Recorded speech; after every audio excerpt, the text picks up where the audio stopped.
vois ce qui doit arriver avant. Pendant 2019, Dieu monte cette porte. Et cette porte s'ouvre. Tu peux monter à tout moment, comme Jean, Daniel, les prophètes. Si tu es prophétique, quelqu'un dit je suis prophétique. Une fois que tu viens monter là, tu montes à l'autel. Une fois que tu viens aussi dans ce secteur, tu es devant l'autel. Tu n'as pas besoin de voir ça pour tomber par terre. On n'a pas besoin de te dire chacun, mettons-nous à genoux, levons les mains, tenons-nous dans la présence de Dieu avec crainte et tremblement. Non. Si tu comprends la parole, tu le fais. Parce que l'esprit en toi de vous, ça le fait. Vous allez envoyer l'essence du sang de Jésus dans vos maisons, dans votre cœur. Et déteste le feu. Quand tu as mis l'essence, mais le feu, il est foutu. Alors le feu du Saint-Esprit et le sang de Jésus. Allez, le feu du Saint-Esprit. On y va, prends l'autorité.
Cette chose dans l'unité. Parce que l'église, j'ai eu, elle est apostolique parce qu'elle est envoyée dans le monde. Elle est universelle. Alléluia. Oh, dites avec moi, une, apostolique, universelle. Oh, un seul Dieu. Nous confessons ce seul Dieu. Un seul esprit. Un seul corps. Une seule espérance. Un seul Seigneur. Une seule foi. Un seul baptême. Un seul Dieu et Père. Amen, amen, amen. Oh, papa. Mais tu as fait des dons aux hommes. Et c'est là que nous voulons voir les dons se manifester dans les maisons. Amen. Si les gens ne peuvent pas être physiquement, qu'ils apprennent à prier ensemble en famille. Prions pour le corps du Christ, les familles dans le corps du Christ, par toutes les gens du pays et partout ailleurs. Prions au nom de 19 qui est dans l'Apocalypse 1, le Dieu fidèle et combat avec fidélité. Prions pour notre fidélité à la parole dans ces temps-ci. Que les chrétiens soient encore rendus plus fidèles. Prions au nom de Jésus.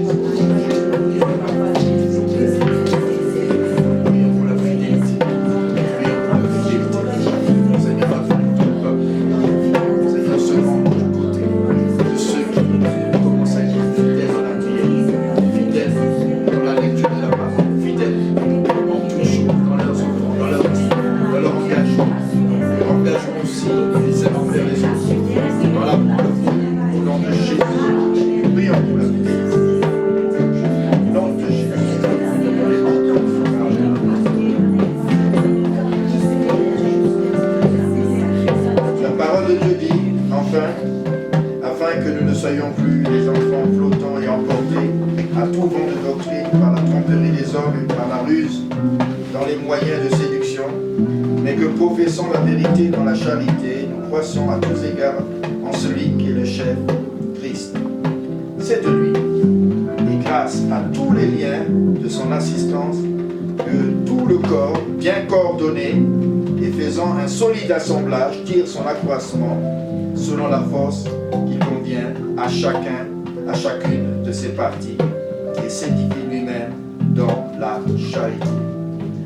Prions maintenant pour que la suite du service se passe bien et que les gens soient édifiés dans la charité. Que coordonnés de toutes parts où on est, que nous formions un solide assemblage qui grandisse dans l'amour. L'église Shekinah et les autres assemblées en Jésus-Christ. Prions. Merci papa. Merci parce que tu veux nous édifier. Nous te remercions Jésus. Nous te remercions papa.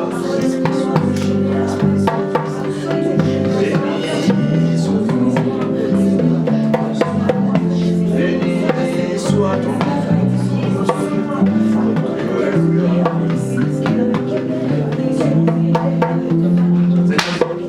Bénis tes brebis, où qu'ils se trouvent, bénis-les au nom de Jésus.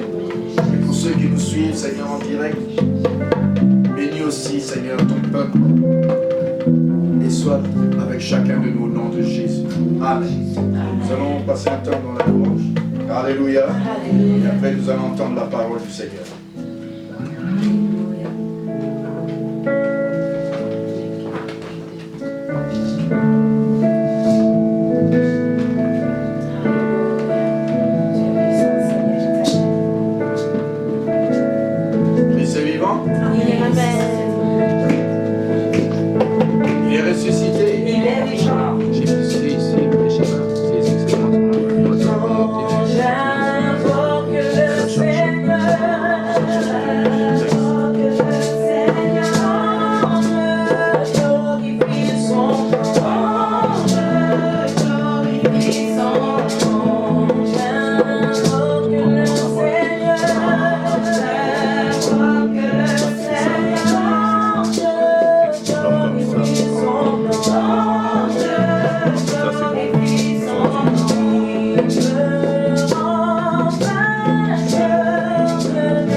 Que le Dieu de mon salut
exalté en cette maison. Amen. Oh oui. Merci Seigneur. Alléluia. Alléluia. Notre Dieu est puissant. Il domine sur toutes choses. Nous voulons glorifier son nom en disant Jésus, tu es puissant. Le vainqueur de la tombe. Tu déplaces les montagnes. Tu déplaces les situations. Alléluia. Là où tu es, lève ta voix, adore le Seigneur. Bénis-le, dis-le, Seigneur, tu es puissant. Seigneur, tu es capable. Tu fais des choses extraordinaires. Même Seigneur éternel, dans notre maison, papa, tu es présent. Oh, tu nous connectes à toi, tu es élevé ton nom. Pour te dire, tu es tout puissant, Seigneur.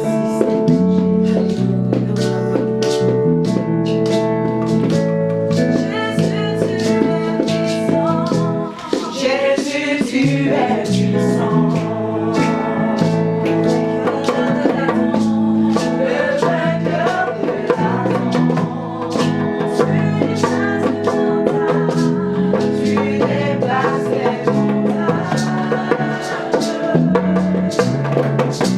Jésus, tu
Sainteté.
Seigneur, dans l'esprit en vérité.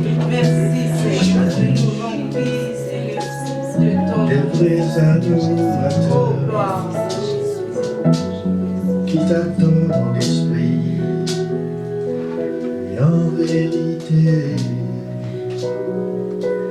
Viens me remplir, Seigneur. Dis-le-lui, viens me remplir, Seigneur. Viens nous cacher, Seigneur. Jésus. Viens nous remplir, Seigneur. Viens nous cacher, Seigneur. Viens nous cacher, Seigneur. Jésus. Béni soit l'Éternel. Béni soit l'Éternel. Béni soit l'Éternel. Car sa miséricorde durera toujours. Car sa miséricorde durera toujours.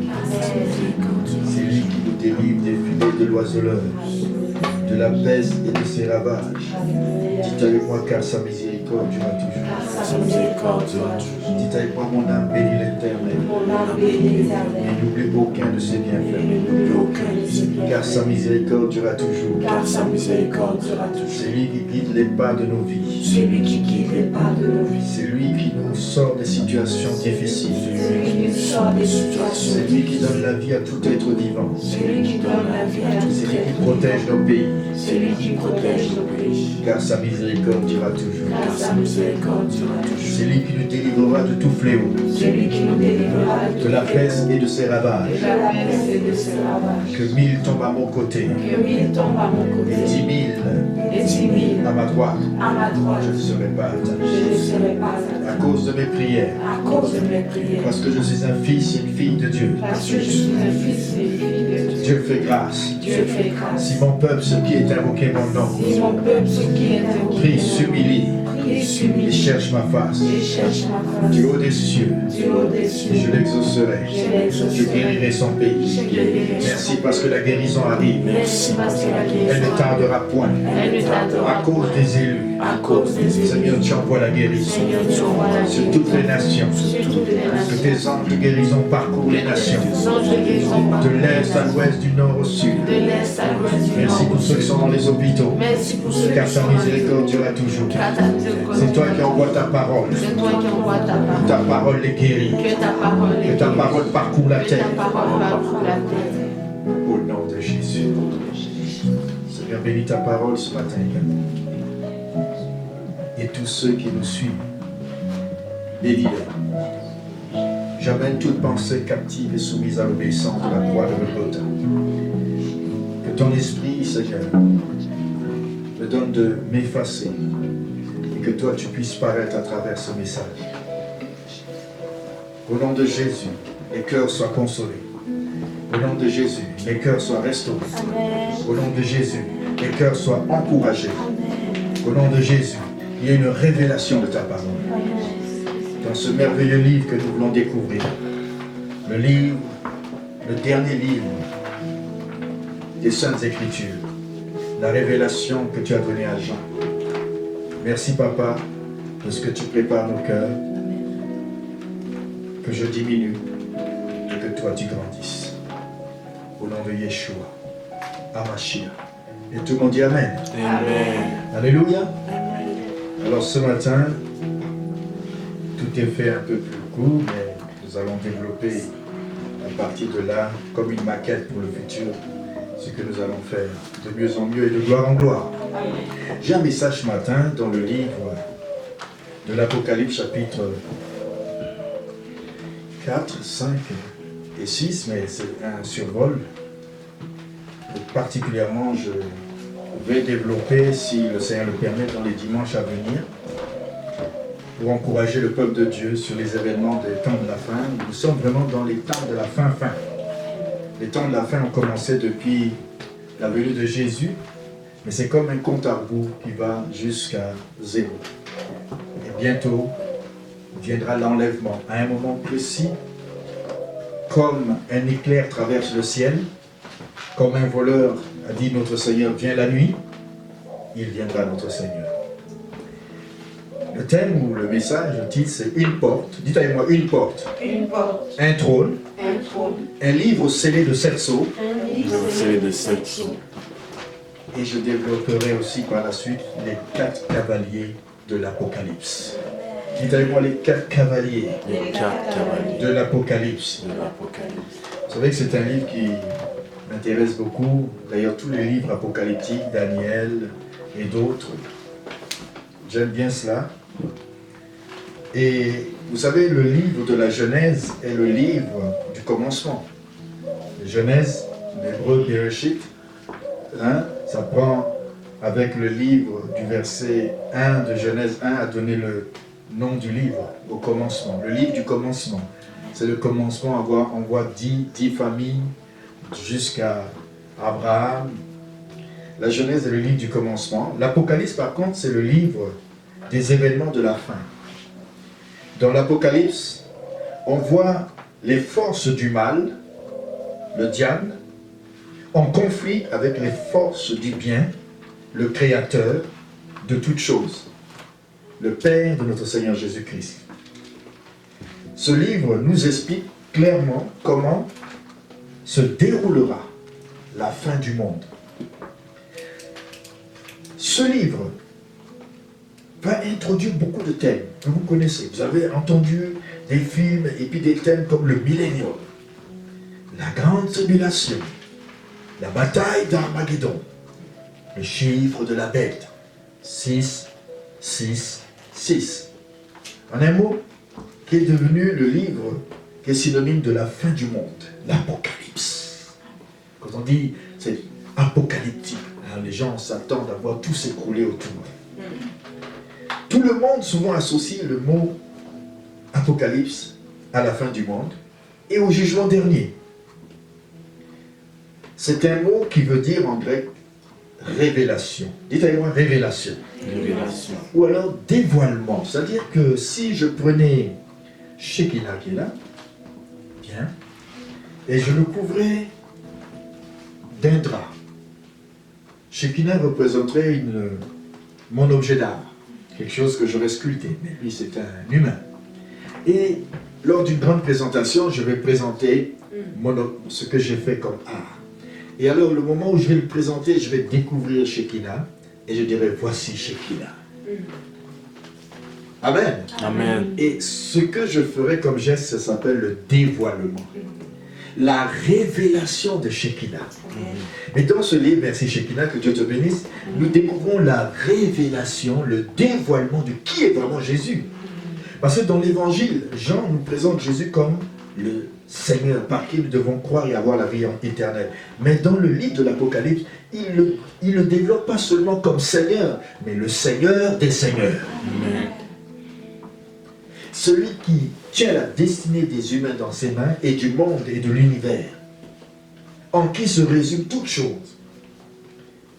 Le livre est écrit par le bien-aimé Jean lors de la persécution sous l'empire romain dans les années 96 à 100, soit à la fin du règne de l'empereur qu'on appelle Domitien. Nous avons entendu qu'il y a un empereur qui s'appelait Néron. Puis par la suite, il y en a eu d'autres. On parle de plusieurs empereurs, une dizaine même d'empereurs. Mais un s'appelle Domitien. Et Jean, ce qui est intéressant, c'est que on voulait l'éliminer. On s'est dit pour l'éliminer, Jean, on va le mettre dans une cuvette remplie d'huile chaude et on va le tuer là-dedans. Mais Jean s'est tenu dans l'huile très chaude, il n'a pas été brûlé du tout comme Daniel, Shadrach, Meshach et Abednego. Et à force d'essayer d'éliminer Jean en vain, on l'a envoyé dans les mines de soufre. Où est-ce que vous savez? À Patmos. Et là on s'est dit, oh boy, il va mourir là. Parce que Jean était indestructible. Dieu avait dit, si je veux qu'il reste jusqu'à ce que je vienne à terre, cet homme-là, il restera. Et Jean est resté le plus longtemps, le plus jeune de tous les apôtres, est resté le plus longtemps à vivre pour soutenir l'Église dans les temps de la fin. Et ce message, c'est pour nous dans les temps de la fin des fins. Et il dit, les dizaines d'années qui ont suivi la mort de Jésus, sa crucifixion et sa résurrection, Ça a été dur pour les chrétiens. Dites avec moi, ça a été vraiment dur. C'était vraiment dur. Aujourd'hui, nous vivons des temps, on dit c'est dur parfois, mais je vous assure que nous n'avons pas vécu comme les premiers chrétiens. On les jetait dans les fosses des lions, on les jetait dans les arènes, on les crucifiait. Si on voit la vie de tous les apôtres, il y en a qui ont été écartelés, d'autres ont été tués, la tête en bas, comme Pierre, mais beaucoup habitation pour fuir la mort. Jean a rédigé son livre, donc, à Patmos, et il a des puissantes visions. Et ces visions, je dois vous dire qu'elles sont vraiment incontestables. Aujourd'hui, les gens savent que les visions de l'Apocalypse se réalisent. Il y en a même qui ne connaissent pas ce livre, mais ils se disent, ça, ce serait-tu l'Apocalypse? Mais le but de son livre, c'est d'encourager les chrétiens. Et ce matin, le but de ce message, c'est de vous encourager, vous qui nous suivez et vous qui êtes ici dans ce lieu. Amen. Amen. C'est un livre qui est considéré comme le guide divin pour certains, pour la fin des temps. Dites avec moi le guide divin. Le guide divin. Il va raconter ce qui se produira exactement sur la terre. Les événements qui auront lieu au ciel et sur la terre. Au ciel et sur la terre. Les décisions se prennent au ciel et il y a des résultats sur la terre. Car tout se décide au ciel. Alléluia. On va voir que un personnage glorieux va ouvrir 7 sceaux et va relâcher des cavaliers. Et on les appelle les cavaliers de l'Apocalypse. Mais il y aura une série à partir des 7 sceaux, une série de jugements. 3 jugements. Les jugements des 7 sceaux, les jugements des 7 trompettes, le jugement des 7 coupes. Et on arrive jusqu'à la fin où on a l'éternité. C'est comme cela. Ça commence au chapitre 1, 2, 3 avec Jésus-Christ, ressuscité d'entre les morts, qui se présente à Jean pour bénir son église. Et on voit l'église est bénie. Les 7 églises qui représentent toutes les églises de tous les temps, à travers les âges, ce sont une symbolique, en même temps une réalité à l'époque de Jean, mais Jésus est en train de parler à chaque église, c'est prophétique, c'est actuel dans la vie des chrétiens, et ça se répercute jusqu'à la 7e église, qui est l'église des temps modernes, l'église de Laodicée et l'église de Philadelphie. Amen. Amen. Et alors que l'humanité va connaître dans les derniers jours destruction, épidémie, guerre, tourment, vous allez voir que l'Église sera enlevée. Comme pour l'Égypte avec Pharaon, nous ne pourrons vivre en même temps ces tribulations. Nous pourrons vivre une partie peut-être, mais la grande tribulation de 7 ans, ce ne sera pas pour nous. Amen. Alors nous voyons au chapitre 4. Nous allons lire le chapitre 4, après cette petite introduction. Nous voyons au chapitre 4, s'il fallait reprendre tout le chapitre 1, 2, 3, nous l'avons souvent vu, c'est l'histoire de l'Église présente sur la terre, et tout le verset tourne autour, tout le livre tourne autour d'un verset, le verset 19 du chapitre 1. Ce que Jean, tu as vu, ce qui est et ce qui sera. C'est-à-dire que Jean voit le passé, l'accomplissement de ce que Christ a fait sur la croix. Il voit le présent de l'Église, l'Église de cette Église dans le monde jusqu'à l'enlèvement, et il va voir ce qui va arriver après, c'est-à-dire à partir du chapitre 4 jusqu'à la fin, après l'enlèvement. Amen. Est-ce qu'on est ensemble? Amen. Après cela, je regardais et voici une porte, dites avec moi une porte, était ouverte dans le ciel. La première voix que j'avais entendue, comme le son d'une trompette, et qui me parlait, me dit, monte ici. Donc Jean a décrit l'Église, mais à partir de ce moment, Jean va se positionner avec l'Église dans le ciel. Comme on lui dit de monter, ça va être le moment où il y aura l'enlèvement. C'est un mouvement de ce que tu as vu, ce qui est présent, l'Église, les 7 églises, et ce qui viendra après le monte ici, chapitre 4 jusqu'à la fin, nous allons voir les événements qui vont se décider au ciel et sur la terre. Au ciel et sur la terre. Mais une porte s'ouvre. Avec cette porte, on voit un trône aussitôt. Et après le trône, on voit quelqu'un sur le trône et un personnage glorieux s'avance et prend un livre scellé de 7 sceaux. Et dès qu'il ouvre les 4 premiers sceaux, il y a 4 cavaliers qui sont relâchés. Et lorsqu'il ouvre les 3 derniers sceaux, il y a des événements qui arrivent aussi. Ces 4 cavaliers arrivent avec des événements sur la terre. Et on dit que souvent les 4 premiers cavaliers vont correspondre au livre de Matthieu 24. Tous ces événements sont parallèles avec les prophéties de Jésus dans Matthieu 24 et correspondent avec chaque fléau de Matthieu 24 que nous allons voir d'ici une prochaine prédication, où chaque sceau correspond à des événements décrits par Jésus. Chaque sceau. Et les 4 premiers sceaux, c'est comme Jésus avait dit, c'est le commencement des douleurs. Et nous allons voir dans Matthieu 24 plus loin que les 4 premiers sceaux vont correspondre au commencement des douleurs qui vont arriver sur la terre. Ça peut commencer maintenant, mais ça va surtout être pleinement accompli dans la période des 7 ans de la grande tribulation. Il y aura des commencements de douleur avec les 4 premiers sceaux. Et déjà, nous vivons un peu des signes à travers la planète. Mais ce n'est pas encore la grande tribulation. Laissez-moi vous dire. Et comme les 4 premiers sceaux vont correspondre au commencement des douleurs, les 3 derniers sceaux vont être, comme Jésus l'a dit dans Matthieu 24, l'abomination de la dévastation.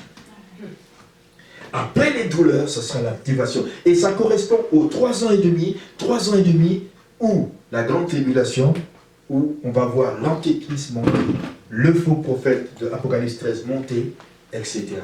Alors c'est un livre qui est vraiment merveilleux, mais vous allez le voir, on va le découvrir ensemble. Amen. Amen. Le livre débute par heureux ceux qui écoutent, heureux ceux qui lisent, heureux ceux qui mettent en pratique. Donc quand vous lisez ce livre, vous êtes poussé comme Jean dans la joie et à tomber à genoux, comme Jean, dans ce livre, il tombe à genoux au moins 2 ou 3 fois. Et il adore Dieu. C'est un livre qui fait que Jésus est Seigneur dans son évangile, mais il est Seigneur des Seigneurs dans le livre de l'Apocalypse. Donc quand tu lis le livre, tu es obligé d'adorer Dieu. Amen. Tu es obligé de te prosterner. Amen. Que Jean le veuille ou non, chaque fois une force le poussait à genoux. À tel point que même à un moment il s'est prosterné devant l'ange, parce que tellement il était toujours avec le réflexe de tomber vis-à-vis de toutes les paroles qu'il entendait, qu'il n'avait pas vu que c'est l'ange qui lui parlait. Il dit non, ne m'adore pas, adore Dieu. Amen. Quelqu'un dit l'adoration du Seigneur des Seigneurs. Seigneur des Seigneurs. Dans le chapitre Apocalypse 1, verset 17, on voit Jean à genoux, 22, verset 8, Jean encore à genoux. Alléluia. Quand vous lisez ce livre, vous êtes confronté par des mystères. Quelqu'un dit des mystères. Des phénomènes mystérieux. Des visions en haut, des visions en bas. C'est comme il y a des... Et je vois, et je vois, et je vois. Il y a plein de visions dans ce livre. Les scènes se déroulent tantôt au ciel, tantôt sur la terre. Et si vous ne comprenez pas, c'est un livre qui a un déroulement particulier. On appelle ça chronologique. Quelqu'un dit chronologie. C'est-à-dire que nous, quand on lit quelque chose de A à Z, on dit ça commence ici, ça finit ici. Mais ce livre, à la fois, est chronologique, comme dans un télescope, mais en même temps dans un kaléidoscope. Oh là là, qu'est-ce que ça veut dire tout ça? Quelqu'un dit télescope. Ça veut dire que ce livre est chronologique dans le sens où vous allez voir des événements s'accomplir prophétiquement comme le télescope. Téléros, c'est voir la fin, en prophétisant la fin avant qu'elle arrive. Donc le téléros, elle progresse dans des visions prophétiques jusqu'à la fin. Mais en même temps, ces visions sont comme dans un télescope. La prophétie va accomplir son terme jusqu'à la fin et va se réaliser même à plusieurs occasions. Mais aussi dans un kaléidoscope. C'est comme tu prends quelque chose dans un kaléidoscope, il y a plusieurs ronds. Donc il faut régler les tubes. Tantôt tu vois, ah, il y a un dessin. Tu tournes le tube, tu vois un autre dessin. Vous connaissez le kaléidoscope, n'est-ce pas? Alors, toute la vision qu'on voit dans ce kaléidoscope, c'est un ensemble de visions. Vision, ça dépend quand vous tournez je vois et je vois. Oh, encore une autre vision, et je vois. Tu tournes, il y a plusieurs visions dans le kaléidoscope. Amen. Quelqu'un dit télescope, kaléidoscope. Il nous donne une vue de l'ensemble des événements à venir. Pourvu que vous réglez bien votre télescope et le kaléidoscope. Mais là, nous sommes dans Apocalypse 4. Et nous avons une vision. Après cela, je regardais. Quelqu'un dit, je regardais. Avec les prophéties de Dieu, avec les révélations de Dieu, vous devez apprendre à utiliser vos oreilles et votre vue. Une vue qui est prophétique et des oreilles qui sont prophétiques. Qu'est-ce qu'il voit? Il voit un trône. Comment on va accéder à ce trône? Il voit l'aspect du trône avec derrière l'arc-en-ciel. Nous n'allons pas rester trop sur la chose, mais vous pouvez le lire dans le chapitre 4. Aussitôt, Jean, comme il est ravi, c'est comme un enlèvement, il voit une porte, vous allez passer par cette porte. Lors de l'enlèvement, vous allez passer par cette porte. Amen. Et je confesse que nous passons cette porte. Tous ceux qui m'écoutent, je vous déclare que vous passerez par cette porte. Donc écoutez bien cet enseignement. Il y a l'accès au trône par une porte. Parce que si cette porte est fermée devant toi, tu ne peux pas avoir accès. Il y a une porte, mais il y a l'accès au trône. On voit comment la cérémonie se passe devant le trône. Un personnage glorieux décrit avec des couleurs, parce qu'on ne peut pas bien le voir, parce qu'il est indescriptible. C'est celui qui est invisible, immortel. C'est le Dieu d'éternité, Yahweh Sabaoth, le Père de notre Seigneur Jésus-Christ. Il est sur son trône et il est décrit. Autour de lui, l'adoration. On voit les anges, les séraphins et toutes sortes d'anges autour de lui qui ne font que dire Saint, Saint, Saint l'Éternel. Une mer de cristal sur lequel Jean s'hasarde de marcher et il doit se mirer en sachant que la pureté est là.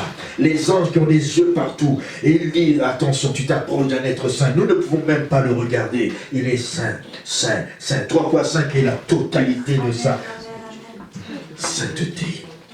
Et on voit l'adoration autour de ce trône. Et dans le chapitre 5, on voit un personnage qui s'approche, qui prend un livre. Nous allons décrire cela. Quelqu'un dit un trône. Un trône. Mais avant cela, une porte. Quelqu'un dit une porte. Une porte. Une porte est ouverte dans le ciel. Une porte est ouverte dans le ciel. Et après cette porte, qu'est-ce qu'il voit de présent? Après la porte, tu seras présenté devant un trône. Mais cette porte qui nous amène au trône, il y a plusieurs portes dans le livre de l'Apocalypse. Vous pouvez noter, Apocalypse 3, versets 7 à 8, il y a la porte que Dieu a mis devant l'église de Philadelphie, qui est la porte du témoignage. Dans ce livre d'Apocalypse, il y a beaucoup de portes. Il y a la porte du témoignage, où les gens viendront par cette porte aussi se mettre à genoux et reconnaître que l'église de Philadelphie est aimée de Dieu. Mais c'est une porte qui nous donne vers l'extérieur. Et la deuxième porte, c'est celle où Christ frappe à la porte du cœur. Toc, toc, toc. Je me tiens à la porte. Ça, c'est la porte qu'on dit la porte intérieure. Cette porte-là, ce n'est pas Jésus qui l'a ouverte devant l'église de Philadelphie, mais c'est nous-mêmes, c'est un chrétien, s'il veut accéder à la vraie porte, qui sera la troisième porte, qui est au chapitre 4, il faut qu'il ouvre son cœur. Il faut que Jésus soit présent. Amen. Il faut que Jésus y reste. Amen. Et si tu n'es pas chrétien, eh bien, il faut que Jésus rentre dans ton cœur. C'est la porte que seul toi tu peux ouvrir. La première porte, c'est celle que Jésus ouvre. Avec ça, il dit, je tiens les clés de David. Je tiens les clés du royaume. Et ça, il peut ouvrir cette porte pour que tu rentres dans ta destinée. Mais ouvre la porte de ton cœur. Amen. Et alors tu pourras accéder chapitre 4, verset 1. L'autre, c'est chapitre 3, verset 20. Là, Jésus se tient à la porte, il frappe. Mais chapitre 4, verset 1, c'est Jésus. On nous dit qu'une porte s'ouvre dans le ciel et donne accès au trône. Attention. Pendant 20 siècles, il y a eu un trône de miséricorde, de grâce. Maintenant, ce trône-là, ce n'est pas un trône de miséricorde, c'est un trône de jugement. Devant ce trône, celui qui est assis, c'est le grand juge de l'univers. Il est sur le trône. Une porte qui te mène directement devant le trône. Amen. Amen. Et si tu es monté par cette porte, gloire à Dieu. Parce qu'une porte va s'ouvrir après. Chapitre 9, verset 1. C'est le puits des abîmes, qui avait été tenu tellement longtemps fermé. Parce qu'il y a quelques démons qui nous dérangent déjà. Mais quand le puits des abîmes va être complètement ouvert, ça sera ce qu'on appelle la Pentecôte satanique. Nous avons eu la porte du ciel qui s'est ouverte à Pentecôte. Le ciel s'est ouvert depuis. L'Église reçoit les révélations du ciel. La porte est ouverte. Le salut est là. La gloire de Dieu descend. Les anges descendent. L'onction descend. Mais attention, quand on va monter cette porte-là, qui sera ouverte pour l'enlèvement, si tu n'es pas passé par là, il y a une autre porte qui va s'ouvrir en chapitre 9. C'est la porte du puits des abîmes. Et ça va être terrible sur la terre pendant cette grande tribulation. Mais on voit aussi une cinquième porte, dans Apocalypse 11, 19, où le temple s'ouvre dans le ciel. Ça correspond à la grande tribulation. Quand le temple va s'ouvrir dans le ciel, c'est la période de la grande tribulation sur la terre, et l'Antéchrist va régner. Parce qu'aussi on dit que l'Antéchrist va aller s'asseoir dans le temple. Puis la sixième ouverture, c'est le tabernacle du témoignage qui va s'ouvrir. Et ça va correspondre à la période la plus sombre de l'histoire d'Israël et de l'humanité. La grande Babylone, chapitre 15 jusqu'au chapitre 18. Elle va être jugée. Et la dernière porte, vous savez c'est quoi? Si le ciel s'ouvre pour que nous puissions monter, pour que Jésus descende, il faut carrément, non pas une porte, mais le ciel va s'ouvrir. Je dis le ciel va s'ouvrir. Dans le chapitre 19, verset 1, la grande armée de Dieu céleste va descendre avec le roi des rois, le Seigneur des seigneurs. Mais quand la première porte s'ouvre, nous montons, les sceaux vont s'ouvrir. Et vous allez voir que le premier sceau va correspondre à un cheval blanc et un cavalier. Mais ce n'est pas le Christ. Parce que lui, il est au ciel en train d'être adoré. Mais lui, pendant tout le temps que les événements vont se passer sur la terre, pendant la grande tribulation, la dernière porte qui s'ouvrira, lui, maintenant, va revenir sur son cheval blanc. Dans le chapitre 19. Mais le premier cavalier que nous allons voir d'un moment à l'autre, c'est l'Antéchrist qui va entrer en jeu. Avec un arc et des flèches. Jésus ne fonctionne pas avec un arc et des flèches. Parce que lui, il n'est pas le séducteur avec des traits enflammés de flèches.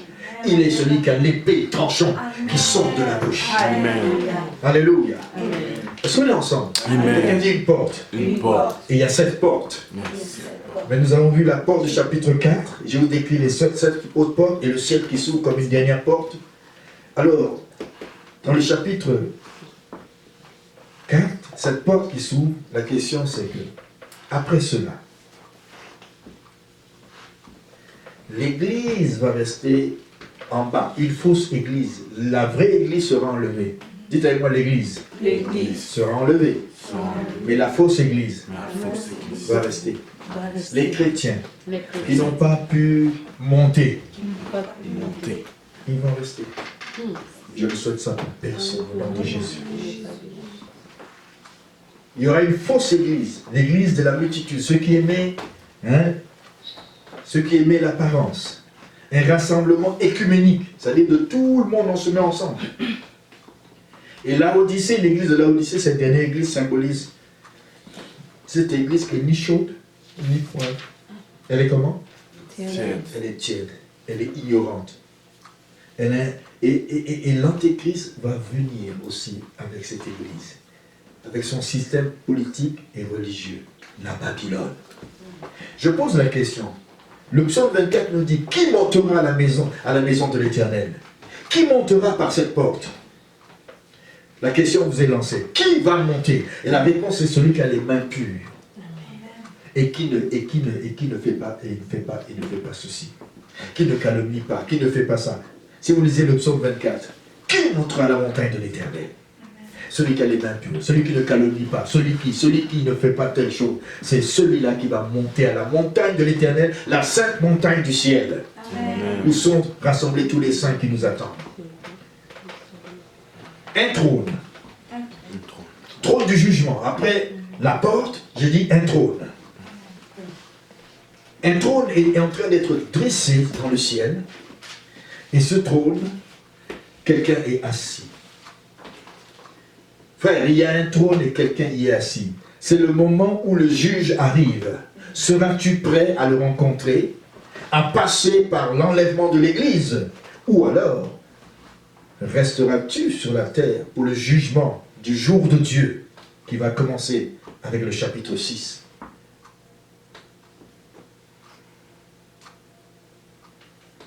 Dès que la porte est ouverte, Jean est monté comme l'Église va monter. On va se trouver en présence de Dieu. Et on va voir un trône. Et on va voir quelqu'un qui est assis. Et on va voir un livre dans sa main. Quelqu'un dit un livre. Un livre. Un livre écrit au dedans et au dehors. Et scellé de combien de sceaux? 7 sceaux. Comme nous l'avons dit, Jean voit un trône qui est en train d'être dressé. Et il voit un homme, un personnage dessus, qui est assis. Et il tient un document, c'est le chapitre 5. Ce document s'appelle le document de la révélation, le livre scellé. Quel est ce livre? Est-ce la Bible, d'après vous? Est-ce la Bible qui tient avec les sceaux? On nous dit il est écrit au dedans et au dehors. C'est la manière d'écrire sur les parchemins autrefois qu'on déroulait. On écrivait dedans. Parfois on n'écrivait pas au dehors. Certains étaient écrits dedans, étaient scellés, mais d'autres étaient écrits dehors et dedans. Et celui-là, il est écrit au dedans et au dehors. Comme au temps biblique. Les rouleaux de manuscrits étaient écrits au dedans et au dehors. Les rois et les empereurs portaient leur sceau sur leur main droite, comme un anneau. Et ils scellaient les documents officiels. Et c'est ce genre de sceau-là qu'on va sceller les gens qui vont être parmi les 144 000. On va sceller. On va sceller sur le front. Amen. Amen. Mais attention que vous ne recevez pas le sceau de 666. Nombreux ne savent pas cela. Avant de mourir pour l'humanité, Jésus-Christ a déclaré: le prince de ce monde est déjà jugé. Jean 12, verset 31. Satan s'efforce de conserver, malgré tout, qu'il a tout perdu. Il s'efforce de dire: je suis le prince de ce monde. Je suis le prince de ce monde. Mais il est déjà destitué. Il n'a plus de pouvoir. Il n'est plus rien. Parce que Jésus-Christ est celui qui a le titre officiel. Et ce livre va nous montrer que ce n'est pas lui, mais c'est Jésus. Ce livre avec les 7 sceaux seront la preuve que le maître, Jésus-Christ, est celui qui est le maître de l'univers. Et le vrai propriétaire de la terre et des humains et de tout l'univers. Vous savez comment on sait cela? Un jour, Jérémie allait partir en captivité et Dieu lui dit: écoute, va acheter le champ de ton oncle. Parce que si tu pars en captivité et tu perds ta terre, quand tu reviendras, tu n'auras plus de terre. Donc achète le champ alors que tu pars en captivité. Alors c'est un non-sens. Comment tu peux acheter quelque chose? Tu ne sais pas si tu vas revenir. Mais c'était une preuve que cette terre allait appartenir à Jérémie et à ses descendants. S'il part, il reviendra. Ou s'il ne revient pas, qu'on ait une preuve que ça appartient aux enfants ou à la famille de Jérémie. Amen. Amen. Mais c'était prophétique. Dites-moi, c'était prophétique. C'était prophétique. Dans ce livre, il existe un contrat qu'on appelle ouvert et un contrat fermé. Dites-moi, contrat ouvert, contrat fermé. Contrat ouvert, contrat fermé. Le contrat ouvert, c'est comme la Bible. On peut le consulter à tout moment. La Bible, vous pouvez le consulter. Ce n'est pas un livre scellé. C'est pourquoi quand Dieu a dit à Daniel, scelle la prophétie, ça veut dire que tu ne pouvais pas avoir accès à la prophétie. Tu ne pouvais pas découvrir ces choses-là. Ce n'était pas pour le temps de Daniel. Mais quand il est ouvert, on dit que tu peux le consulter. Et le contrat était scellé. Et dans le contrat fermé, à l'intérieur, il y avait les droits du Christ qui jusqu'à présent étaient encore cachés. On ne savait pas qui était le vrai propriétaire de la terre. Qui était celui qui possédait les humains. Et Satan nous a fait croire que c'est lui. Et comme pour Jérémie, qui reviendra à la captivité, et même jusqu'à ce qu'on ait une preuve à l'ONU que la terre d'Israël aussi appartient aux Juifs, par ce contrat-là. Il fallait que dans ce contrat, on rachète la propriété des gens. Ceux qui sont des personnes qui étaient esclaves pouvaient être rachetés. Dites-moi, la propriété était rachetée. La propriété. Les esclaves étaient rachetés. Les esclaves étaient rachetés. Et aussi la postérité, c'est-à-dire les enfants qui étaient issus, étaient rachetés.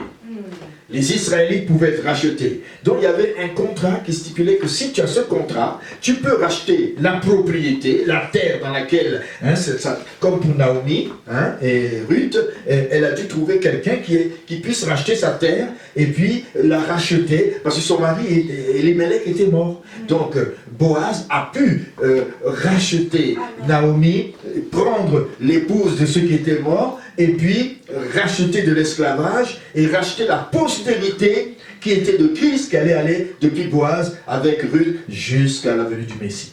Quelqu'un dit la propriété était rachetée. Les esclaves étaient rachetés. La postérité était rachetée. Et Christ a fait tout cela. Il nous a rachetés. Et c'est pour ça que quand Jésus s'approche, on nous dit, qui pourra ouvrir le livre et les 7 sceaux? Et Jean était vraiment dans la douleur dans son cœur. Tout le monde dans le ciel était dans le silence. Et là, qui s'approche? Jésus. Et il prend le livre. Tout le monde reste silencieux. Au moment où on dit qui pourra, on dit dans le ciel, sur la terre, sous la terre, personne. Même le diable ne pouvait pas dire c'est moi le propriétaire. Parce qu'il savait qu'il avait été vaincu. Jésus a été prêché aux captifs en prison. Il a pris la clé de la mort, il a ouvert les portes aux prisonniers. Il est monté dans le paradis avec eux. Donc il n'avait plus de clé. Il n'était plus propriétaire, ni du séjour des morts, ni de la terre où il possédait les gens comme esclaves. Jésus a racheté les esclaves de la terre. Nous étions esclaves dans nos péchés. Il nous a rachetés. Jésus a racheté la postérité d'Abraham, la postérité physique et la postérité spirituelle. Il nous a rachetés. Jésus a racheté la terre qui était sous le commandement du diable. Et que la terre avait été donnée à Abraham. Mais il ne pouvait pas le prouver. Mais Jésus lui dit, je fais le rachat de la terre. Alléluia. Amen. Christ, notre proche parent, nous a rachetés. Amen. Parce qu'il était le parent d'Adam. C'est le deuxième Adam. Quelqu'un dit le deuxième Adam. Deuxième Adam. Il nous a rachetés de l'esclavage. Il nous a rachetés. Et là, quand vous avez le chapitre 4, vous pourrez le lire, chapitre 5. Vous avez compris un peu? Vous avez bien compris? Chapitre 4, chapitre 5. Et nous arrivons au premier sceau, et c'est là que je veux m'arrêter. Le premier sceau. Quand Jésus s'avance vers le Père, on nous dit le lion de la tribu de Juda. C'est de la descendance de Juda, pas de Lévi. L'agneau et le lion. Il s'avance, il prend le livre. Il faut être courageux pour faire ça. Il faut vraiment avoir l'équivalence de celui qui est assis sur le trône pour faire ça. Et celui seul qui pouvait le faire, c'est le Fils de Dieu. Et son Père lui tend le livre. Il dit, voilà ton titre de propriété. La terre t'appartient, les humains t'appartiennent, les esclaves de Satan sur la terre t'appartiennent. Tu es le détenteur légal. Voilà le titre foncier, le titre de propriété. C'est ce livre-là. Alors tu peux l'ouvrir pour voir ce qui va se passer. Quand tu enlèves les sceaux, ça veut dire que tu as le droit de les enlever. Qu'est-ce qui va se passer? Premier cavalier, deuxième cavalier, troisième cavalier, quatrième cavalier. Chaque fois, il y a une voix qui va se faire entendre. Et chaque cavalier va correspondre à Matthieu 24. Exactement. Le premier cavalier, nous allons voir, il correspond à Matthieu 24, 5. Avec Apocalypse 6, 1 à 2, que nous pouvons lire. J'ai regardé. Et à ce moment-là, on dit que tout le monde dans le ciel s'est prosterné. Quand ils ont vu que Jésus a pris le livre, tout le monde s'est mis à genoux. Amen. Parce que quand le juge, le juge de l'univers est sur son trône de jugement, il dit maintenant ça va chauffer. L'église est enlevée. Ce qui va arriver va être désastreux. Et là, on voit Jésus prendre le livre, tous les anges, les vieillards, les 4 avions se mettent à genoux. Et ils adorent. Les saints dans le ciel, les anges, les myriades d'anges se mettent à adorer. Et nous avons l'adoration. Amen, amen, puissance et gloire, sagesse, action de grâce et honneur, puissance et force soit à notre Dieu, au siècle des siècles. Amen. Amen, amen, amen, amen. Alléluia, louange et gloire, sagesse, action de grâce et honneur. Puissance et force, Puissance et force, Alléluia, soit à notre Dieu, au siècle des siècles. Amen. Comme je dis, chaque sceau qui est enlevé correspond au livre de Matthieu 24. Apocalypse 6, 1, le premier sceau. Je regardais, voici l'agneau ouvrit un des 7 sceaux. Dites avec moi, un des 7 sceaux. Et j'entendis qui disait, comme la voix d'un tonnerre.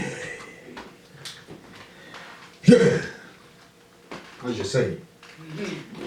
Imaginez. Comme un tonnerre.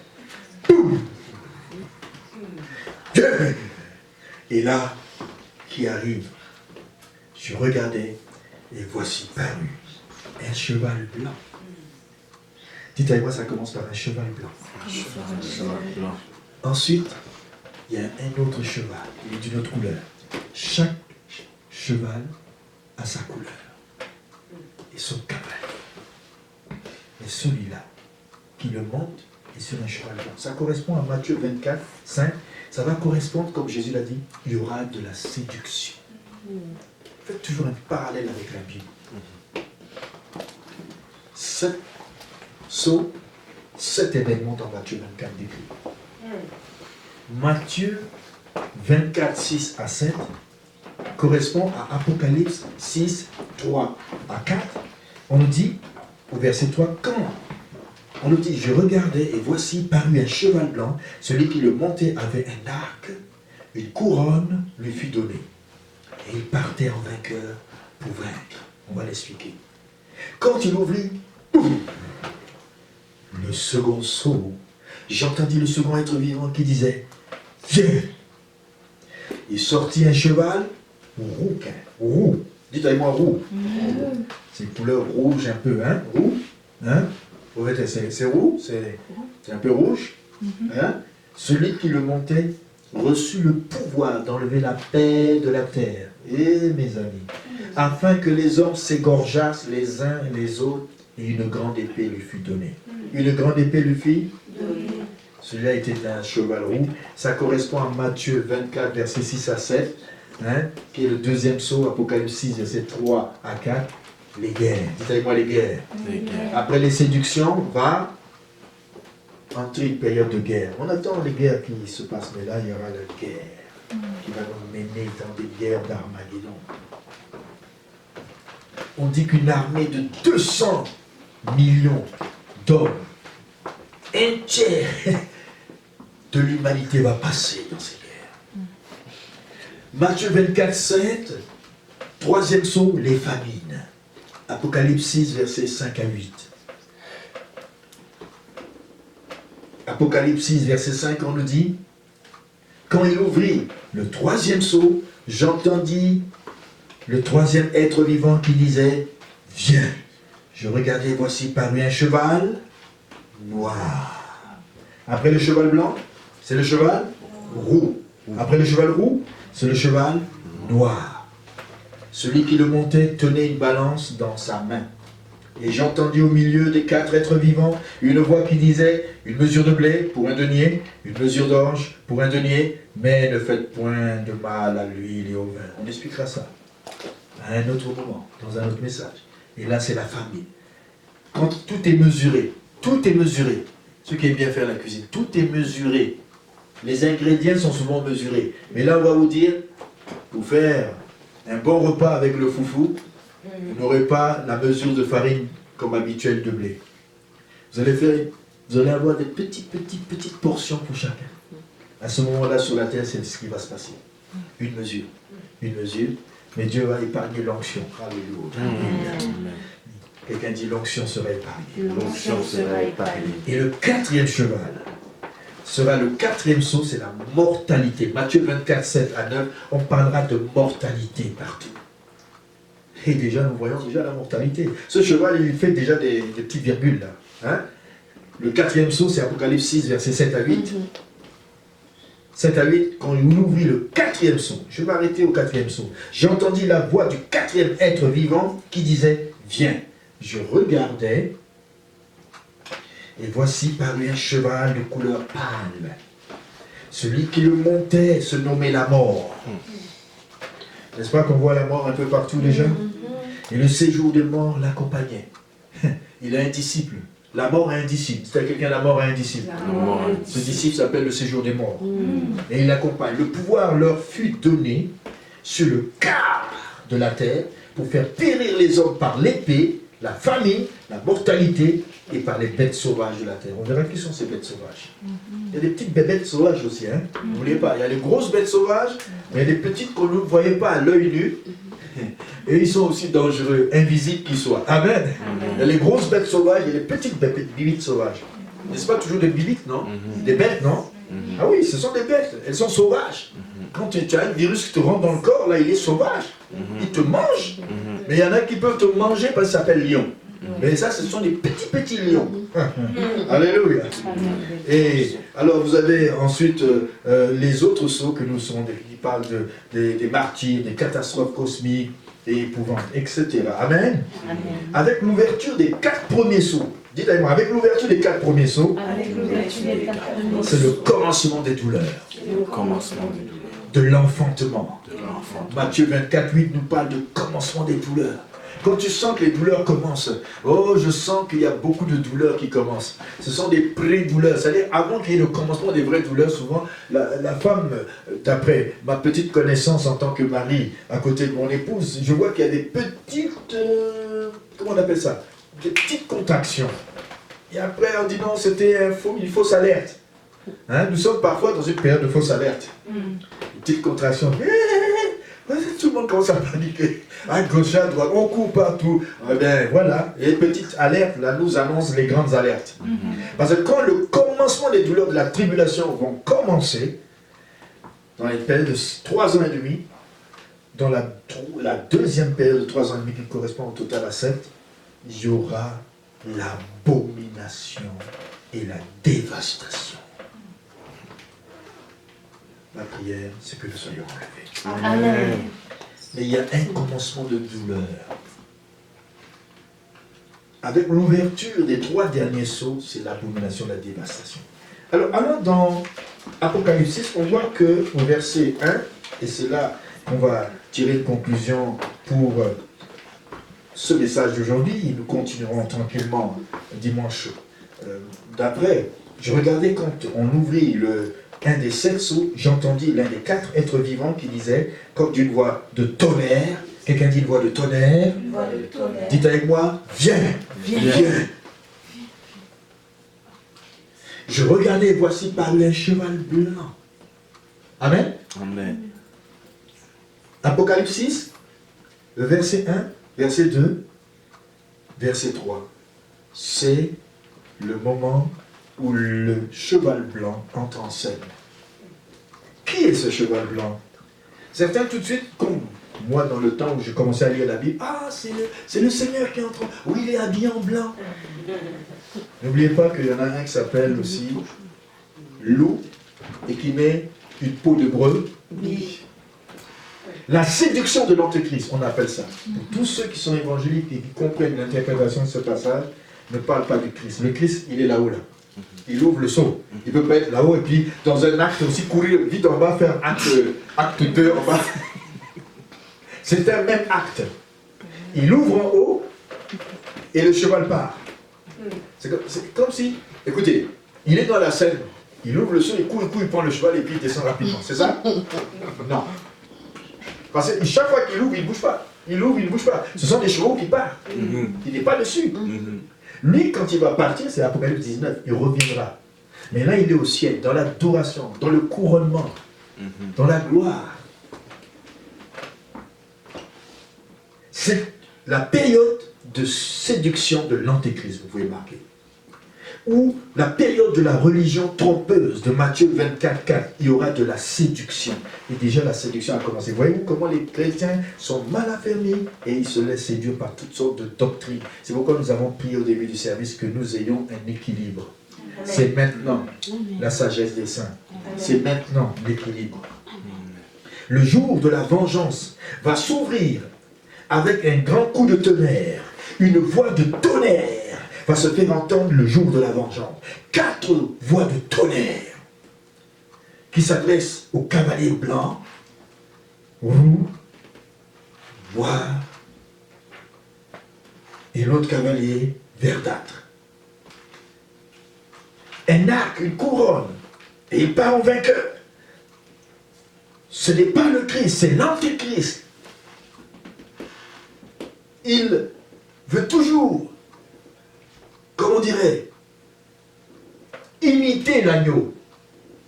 Mais il est un loup avec une peau d'agneau. C'est pas pareil. Alors que le Christ est déjà couronné, il ne peut pas recevoir encore une autre couronne. Il entre dans la gloire. On le reçoit. Mais nous pensons que ce cavalier, c'est la séduction satanique. Il est en blanc, mais il est le champion de ce qu'on appelle la perfidie, la contrefaçon. Il a ses arcs et ses flèches qui caractérisent ce que Paul a dit dans Éphésiens 6:16, les traits enflammés du malin. Dans la Bible, la couleur blanche symbolise quoi? La pureté. Dans la Bible, le diable veut toujours persuader ses victimes que mes intentions sont pures. Il y a bien des gens aussi dans l'église, ils ont des intentions pures. Mais ce sont des vrais loups ravisseurs. Alléluia. Les intentions sont pures, mais ce n'est pas vrai. D'où la séduction est son arme favorite. Dites avec moi la séduction. La séduction. Et son arme favorite. Et son arme favorite. Car il imite tout ce qui vient de Dieu. Et nous continuerons la prochaine fois et nous verrons que Satan se déguise en agent, en loup, mais avec des vêtements de brebis. Et aussi, il aura ce qu'on appelle la trinité satanique. Nous verrons ça les prochaines fois aussi. Sa trinité satanique est constituée du dragon, le père du mensonge, Jean 8,44, de la première bête qui va monter dans Apocalypse 13, la première bête qu'on appelle la bête qui monte de la mer. La mer, c'est vaste, ça représente les peuples de la terre. C'est un antéchrist qui va être pris du milieu du peuple de la terre. C'est la bête qui monte de la mer, le fils, comme il y a un fils de Dieu, il y a un père céleste, il y a un père du mensonge et un fils de la perdition. Et il s'appelle comment? La bête qui monte de la mer. Et comme aussi, il y a une deuxième bête dans l'Apocalypse qui monte de la terre, c'est-à-dire du sous-monde, puisque le Saint-Esprit vient du ciel, lui, cette bête-là, on va voir qu'il y a une première bête qui monte de la mer, le peuple, et un autre qui va monter du sous-monde, qui sont les enfers, et il s'appelle comment? L'esprit de l'erreur. Et l'esprit de l'erreur a commencé à travailler déjà. Et cette trinité va, ce qu'on va dire, systématiser, mettre dans un système tout ce qui est faux. La fausse religion, la fausse adoration. Il va séduire, il va enlever la paix aux gens et à ceux qui vont rester. Mais cependant, l'Église sera déjà enlevée. Et je le souhaite pour chacun de nous. Amen. Est-ce que cette étude vous fait du bien? Amen. C'est une étude profonde, je dois dire. Amen. Et si vous me suivez, c'est comme aussi un système, c'est-à-dire qu'il faut bien comprendre l'Apocalypse. C'est pourquoi j'ai pris le temps de vous faire un petit retour en arrière de survol.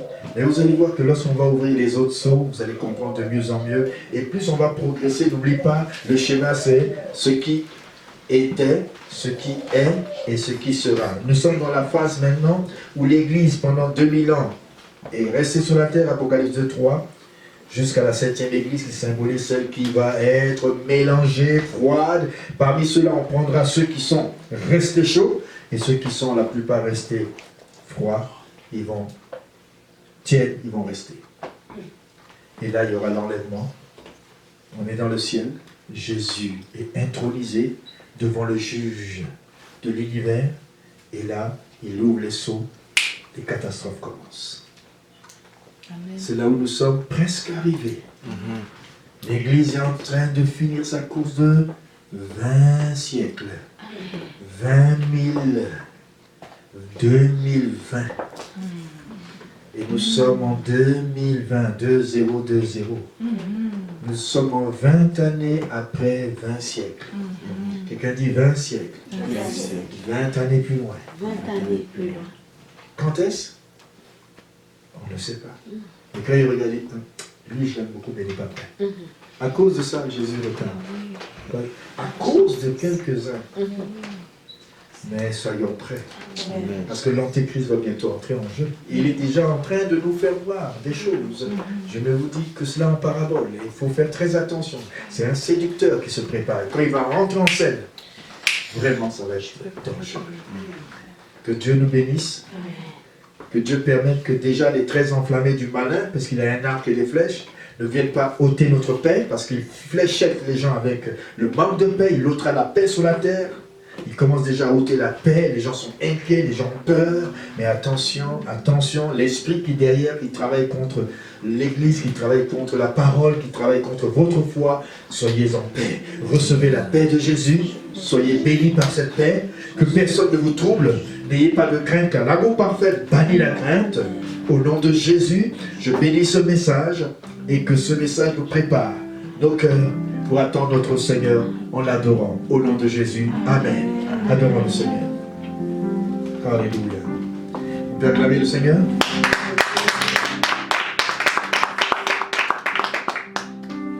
Tu es merveilleux, Seigneur. Tu es glorieux. Tu es merveilleux, Seigneur. Tu es glorieux. On va se lever pour la fin. Tu es merveilleux, Seigneur, tu es glorieux. Tu es merveilleux, Seigneur, tu es glorieux. Oh, oh, oh, oh, oh.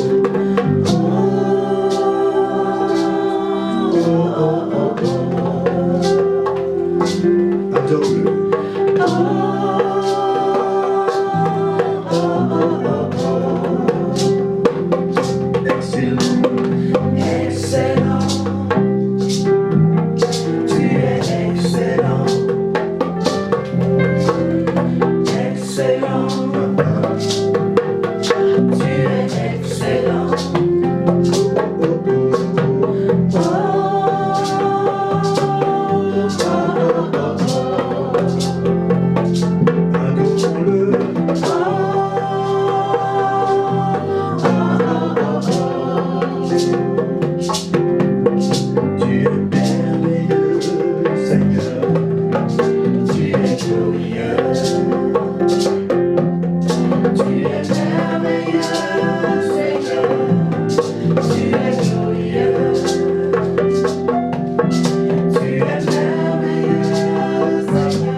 clôturer.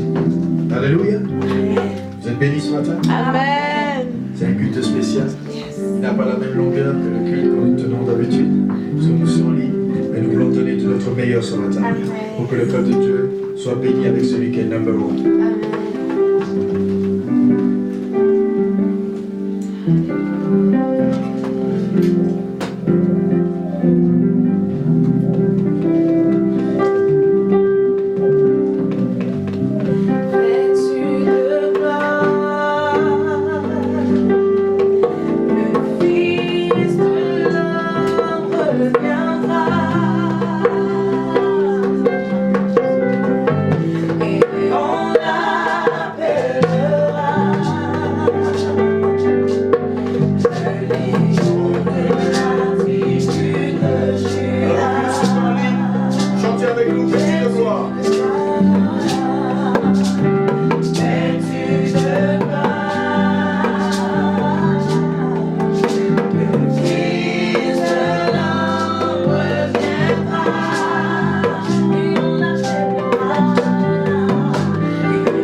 prier.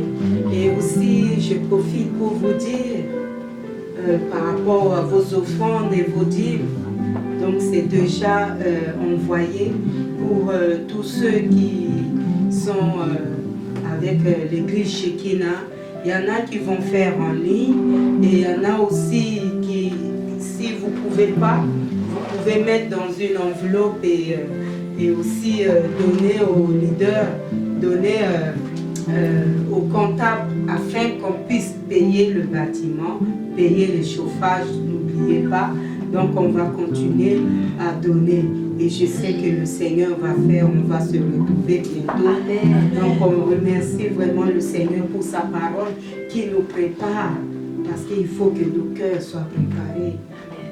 Parce que le Seigneur reviendra chercher les élus, ceux qui l'aiment. Donc on vous aime. Amen. Dans ce temps, préparez-vous, préparez aussi vos cœurs et aussi en famille, soyez soudés, réglez les problèmes, le passé sont les passés, on va avancer, on règle tout et on avance parce que ce que le Seigneur aussi veut nous montrer, qu'en famille, vraiment que notre lien soit encore plus fort et que la paix vienne aussi dans la vie de chacun et que les parents puissent prendre soin de vos enfants. L'école dimanche aussi, c'est à la maison, c'est ça, les parents.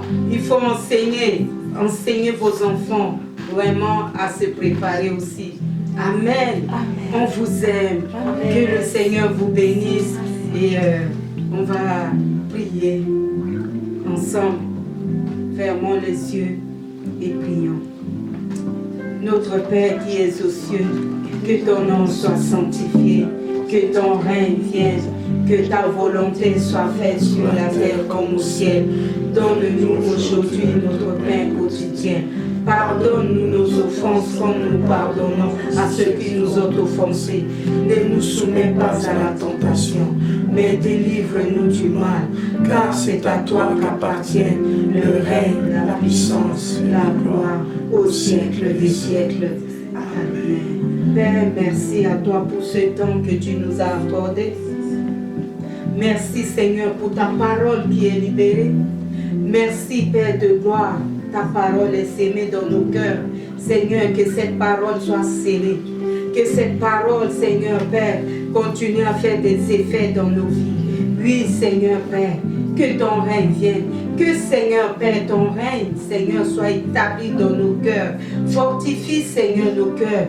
Garde, Seigneur, la foi de chacun. Garde-nous près de toi, Papa. Même si ça bouge, Seigneur, cela montre que, Seigneur, ta parole qui ne passera pas, Seigneur, va accomplir, Seigneur, sur cette terre. Et, Seigneur, ta parole va accomplir, Seigneur, pour les élus préparés. Seigneur, merci pour ton serviteur que tu as utilisé, Seigneur, pour nous parler. Merci Seigneur pour chacun qui a entendu Seigneur cette parole de vie, cette vérité, cette lumière Seigneur Père. Merci Seigneur Jésus-Christ de bénir Seigneur Papa tes enfants. Saint-Esprit, nous te louons et nous glorifions ton nom car Seigneur Papa, tu nous bénis et tu continues Seigneur mon Dieu à nous aider à grandir, à nous aider à être toujours en contact avec notre Père qui est dans le ciel. Père, bénis Seigneur mon Dieu, tes enfants qui nous ont suivis de loin. Seigneur, nous te louons et nous glorifions ton nom. Père, même si Seigneur Jésus-Christ, Seigneur, ton retour n'est pas encore, nous savons que nous allons Seigneur se voir. Et Seigneur Père, merci encore. Papa, si tu reviens, Père, nous savons que nous serons avec toi au nom de Jésus, car nous t'aimons. Merci Seigneur Jésus-Christ de bénir ton serviteur et de bénir Seigneur toutes les bien-aimés qui sont en ligne avec nous dans le nom merveilleux de Jésus, Fils de Dieu. Amen. Amen. Amen.